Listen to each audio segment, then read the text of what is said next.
శుక్లాంబరధరం విష్ణుం శశివర్ణం చతుర్భుజం ప్రసన్నవదనం ధ్యాయేత్ సర్వవిఘ్నోపశాంతయే అగజానన పద్మార్కం గజానన మహార్నిశం అనేకదంతం భక్తానాం ఏకదంతోపాస్మహే.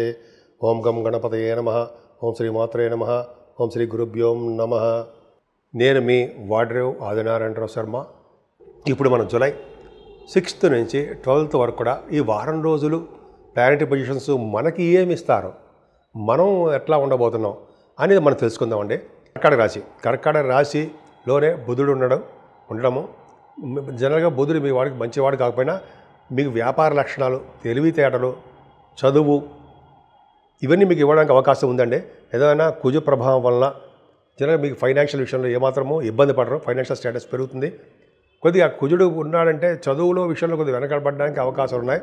ముఖ్యంగా మీరు కొంతమంది అయితే భూములు కొనుక్కోవడానికి అవకాశం ఉందండి. మీకు ఈ కుజ ప్రభావం వలన భూములు కొనుక్కోవడానికి అవకాశం ఉంది. అలాగే ప్రయాణాలు చేస్తున్నప్పుడు మాత్రం కొద్దిగా జాగ్రత్తగా ఉండండి. మీ చెల్లెళ్ళకి కానీ మీ తమ్ముళ్ళకి కానీ కొద్దిగా హెల్త్ ఇష్యూస్ రావడము, లేకపోతే మీకు ఆటంకాలు కలగడము, అలాగే లేట్ అయిపోతూ ఉండడము ప్రయాణాల్లో జరుగుతుంది. మీ చదువు విషయంలో ఏమాత్రం ఇబ్బంది పడండి. చతుర్థ భావంలో మీ చంద్రుడు ఉన్నాడు. చతుర్థ భావంలో 16వ తారీఖు ఉంటాడు. 6వ తారీఖు ఉంటాడు. ఆయన మీ గురుదృష్టిల వల్ల గజకేశ్వర యోగంలో ఉండి చక్కటి చదువు వస్తుందండి. మీ తల్లిగారి యొక్క ఆర్థిక పరిస్థితి దిరదర ప్రవర్ధమానం అవుతూనే ఉంటుంది. ఆవిడికి ప్రాబ్లమే ఉండదు.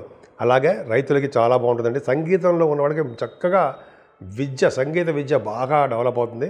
అలాగే మీరు సినిమా రంగం డైరెక్టర్స్ కానీ మ్యూజిక్లో ఉన్నారు కదా, మ్యూజిక్ డైరెక్టర్స్ వాళ్ళకి చాలా అద్భుతమైన కాలం అని ఈజీగా చెప్పచ్చు. కర్కాటక రాశి వారికి పంచమ స్థానం చాలా బాగుందండి. అంటే మగపిల్లలు పడడానికి అవకాశం ఉంది. స్టాక్ మార్కెట్లో మీకు మీరే సాటి అని మించుకోవడానికి అవకాశాలు ఎక్కువనాయండి. ఏదైనా 6వ భావాన్ని చంద్రుడు ఉండము 9, 10 తారీఖుల్లో గురు దృష్టి ఉండడం వల్ల మీకు మేనమామలు చాలా బాగుంటుందండి. ముఖ్యంగా ఆభరణాలు కొనుక్కుంటారు. అలాగే మీరు చాలామందికి కూడా సంపూర్ణమైన ఆరోగ్యవంతులుగా ఉండడానికి అవకాశాలు ఎక్కువ ఉన్నాయి. ఆరోగ్యవంతులుగా ఉండడము, అదృష్టవంతులుగా ఉండడము, శత్రు భయాలు లేకుండా ప్రశాంతంగా ఉండడానికి అవకాశం ఉంది. భార్యాభర్తల యొక్క దాంపత్య జీవితం బ్రహ్మాండంగా కలిసిమెలిసి ఉంటారు. వాళ్ళ జర్నీ చాలా బాగుంటుంది. అంతేకాకుండా శనీశ్వరుడు వలన కొద్దిగా ఇబ్బంది పడ్డప్పటికీ, శనీశ్వరుడు మంచివాడు కాదు, ఇంతకుముందు ఇబ్బంది పడ్డారు, కానీ ఇప్పటి నుంచి ఇబ్బంది పడ్డం అవసరం లేదు. ఏదైనా రాహు ప్రభావం కొద్దిగా మీకు అష్టమ స్థానం దోషమే ఉంది. అంటే హెల్త్ ఇష్యూస్ రావడానికి అవకాశం ఉందండి. దూర బంధువులు అదే హెల్త్ ప్రాబ్లం రావడము, వాళ్ళ హాస్పిటలైజేషన్ అవ్వడము, కొంతమందికి వాళ్ళ దూర బంధువులకి, లేకపోతే మీకే కొద్దిగా శరీరంలో అధిక శ్రమ పడడం వల్ల ఇబ్బందికరంగా ఉండడం జరుగుతుంది. కానీ గురు దృష్టి ఉండడం వల్ల, కుజుడు యొక్క దృష్టి ఉండడం వల్ల ఆ రాహు వల్ల వచ్చే దోషాలు చాలా మటుకు పరిహారం అవుతాయి. సంపూర్ణమైన ఆరోగ్యవంతులుగా ఉండడానికి అవకాశాలు ఎక్కువ. శనీశ్వరుడు భాగ్యస్థానంలో ఉండి మీకు ఒక విధంగా మంచిగా చేస్తాడండి. మంచి 7th హౌస్ లార్డ్ అంటే కేంద్రాధిపత్యం వచ్చి ఆయన భాగ్యంలో ఉండడం వల్ల చదువుకి బాగా చదువురీత్యా బాగా విదేశాలు వెళ్ళడానికి అవకాశాలు ఇస్తాడు. అలాగే శనీశ్వరుడు సంబంధించిన వ్యాపారాల్లో అంటే కోళ్ళు, సాఫ్ట్వేర్ రంగాలు, అలాగే ఆటోమొబైల్, సిమెంట్ పరిశ్రమలు ఇవన్నీ అనుకుంటాం కదండి మనం, ఫార్మా రంగము, ఇవన్నీ కూడా ఆ శని కారకత్వంలో వాళ్ళ బిజినెస్లు బాగా డెవలప్ చేసుకుంటారు. శనీశ్వరుడు వల్లే విదేశాలు వెళ్ళడానికి అవకాశం ఉంటుంది. కాకపోతే స్లో అయిపోతుంటారు ప్రోగ్రామ్స్, స్లోగా వెళ్తారు, కానీ విదేశాలు వెళ్ళడానికి అవకాశం ఇస్తాడు. కానీ పర్వాలేదు. ఏదైనా 10th హౌస్ లార్డ్ కూడా మీకు బాగున్నాడండి. 10th హౌస్ లార్డ్ బాగుండడం వలన భాగ్యాధిపతి ఈ దశమస్థానాన్ని భాగ్యస్థానం చెప్పుకున్నామండి. అదే 10th హౌస్ లార్డ్ మీకు 2nd హౌస్లో ఉండడం వల్ల ధనప్రాప్తి కలుగుతుందండి. ముఖ్యంగా రియల్ ఎస్టేట్ రంగంలో ఉన్న వాళ్ళకి చాలా అద్భుతంగా బాగా సంపాదించుకుంటారు ధనము. అంతేకాకుండా రియల్ ఎస్టేట్ కాకుండా సాఫ్ట్వేర్ రంగ ఉద్యోగస్తులు కూడా ప్రమోషన్స్ వస్తాయండి. డబ్బులు కూడా వాళ్ళకి అధికంగా రావడానికి అవకాశం ఉంది. ఏదైనా 11వ భావన కూడా అంత మంచివాడేం కాదు, శనీశ్వరుడు కూడా చూస్తున్నాడు. కాబట్టి లాభాలు తక్కువగా ఉండడము, మీ అక్కయ్య గారికి అంత అద్భుతంగా లేకపోవడము జరుగుతుందండి. ఏదైనా ద్వితీయాధిపతి రవి 12వ భావంలో ఉండి ఆర్ద్ర నక్షత్రంలో ఉండి ఫారిన్ వెళ్తారుండే. ఇప్పుడు కరెక్ట్ అలాగే ఉన్నాడు. అంటే జనరల్గా మీకేంటి కర్కాటక రాశి కదా, ద్వితీయాధిపతి 12వ భావంలో ఉన్నాడు, ఫారిన్. అది ఫస్ట్ పాయింట్. సెకండ్ పాయింట్ ఏంటంటే రవి ఆర్ద్ర నక్షత్రంలో ఉంటే వాళ్ళు విదేశాలు వెళ్తారు అని శాస్త్రం. అలాగే 9th హౌస్ లార్డ్గా గురుడు 12వ భావంలో ఉన్నాడు. అంటే ఖచ్చితంగా మీకు విదేశ ప్రాప్తి ఉందండి. మీకు విదేశాలు వెళ్ళడం, చక్కగా చదువుకోవడము, ధనప్రాప్తి కలగడము, ఉద్యోగంలో బాగా భద్రత ఏర్పడము, అలాగా మీ వ్యాపారాల రీత్యా విదేశాలు వెళ్ళడానికి జరుగుతుంది. అంతేకాకుండా సన్మానాలు బాగా జరుగుతాయండి. మీకు డబ్బులు బాగా వస్తాయి. ఎట్టి పరిస్థితుల్లో కూడా హాస్పిటలైజేషన్ అవ్వడం అవే ఉండవు. అది ప్రశాంతంగా బాగుంటారు. బావులు, చెరువులు, గుడులు దర్శనం చేసుకుంటారండి. మీకు దైవ దర్శనం రీత్యా మీరు బాగా డబ్బు ఖర్చు పెట్టడానికి అవకాశం ఉంది. అలాగే ధనాన్ని కూడా సేవ్ చేసే అదృష్టంగా మీకు ఉందండి. అదొక అదృష్టం మీకు. సో ఈ విధంగా మీ జాతకం రవి గురులు బాగా కాపాడారు. మీ నాన్నగారికి చాలా బాగుంటుంది. హెల్త్ ఇష్యూస్ వచ్చినా సరే ఆ నాన్నగారికి ఫారిన్ కంట్రీస్ వెళ్తారు. ఏదేమైనా రాహు కేతుల మధ్యలో గ్రహాలు ఉండిపోవడం వల్ల, అలాగే శనీశ్వరుడు యొక్క దోషం కూడా ఉండడం వల్ల, రాహుకేతులకి పూజ చేయించుకోవడం వల్ల ఆ దోషాల నుంచి పరిహారం అవ్వగలవు. ఇప్పుడు మనం 12 రాశుల వారికి రెమెడీస్ ఏంటి, పరిహారాలు ఏంటి, ఏం చేస్తే మనకి బాగుంటుంది అని అందరికీ అనిపిస్తుంది కదా, నాకు కూడా అనిపిస్తుందండి. అప్పుడు మనం ఏం చేయవలసిన అవసరం లేదండి. ఎందుకంటే ముఖ్యంగా ఈ వారం రోజులు కూడా రాహుకేతుల మధ్యలో ప్లానెట్స్ అంటే గ్రహాలన్నీ ఉండిపోయాయి.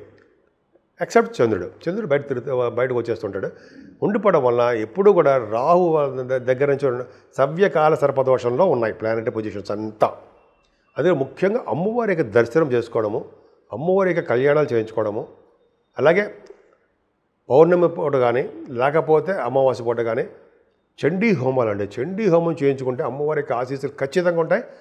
రాహువుల వచ్చే దోషాలు పరిహారం అయి తీరుతాయి కూడా. అదొక పాయింట్. రెండో పాయింట్ ఏంటంటే కేతువు సింహరాశిలో కుజుడితో కలిసి ఉన్నాడు. సర్పదోషం. ముగ్గురు అలాగే ఉన్నారు. ముగ్గురు అంటే రాహువు, కేతువు, కుజుడు కూడా. ఇలా కుజకేతువులు సింహరాశిలో ఉన్న వాళ్ళకి అంటే మంచిదే, కానీ చిన్నపాటి దోషం కూడా. కాబట్టి మనం కేతువు కంట్రోల్కి రావాలంటే గణపతి ఆరాధన, నిత్యము గణపతి పూజించడం. కొంతమంది అయితే లక్ష్మీ గణపతి హోమం చేసుకుంటారు. అది పవర్. అయితే లక్ష్మీ గణపతిని పూజిస్తారు. అదొక అద్భుతం. అయితే గణపతిని ఆరాధన చేసుకుంటూ పౌర్ణమి పూట ఆరాధన చేసుకుంటూ మీ పేరున పూజలు చేసుకుంటూ ఉంటూ స్వామివారికి గరికి సమర్పించుకుంటూ ఉంటే ఇంకా చెప్పాల్సిన పనే లేదండి. పైగా కుజుడు కూడా ప్రభావం మీకు ఉంది కాబట్టి సుబ్రహ్మణ్య స్వామి ఆరాధన కూడా చేసుకుంటూ ఉంటే అద్భుతమైన ఫలితాలు ఉంటాయి. ముఖ్యంగా శనీశ్వరుడు యొక్క దోషం కూడా మీ మీద ఉందండి, ఈ రాశి వారికి ఉంది. కాబట్టి శనీశ్వరుని ఎప్పుడు వదలకూడదు. తైలాభిషేకాలు చేసుకుంటూనే ఉండాలి. అలాగే ఆయన స్వామివారి చుట్టూ ప్రదక్షిణ చేస్తూ, అలాగే అక్కడ మీకు పూజ చేయించినటువంటి బ్రాహ్మణ వారికి దక్షిణ ఇస్తూ ప్రదక్షిణ చేస్తూ మీరు అలా ఉంటే చక్కని ఫలితాలు మీకు వచ్చి తీరుతాయండి. అందులో డౌటే లేదు.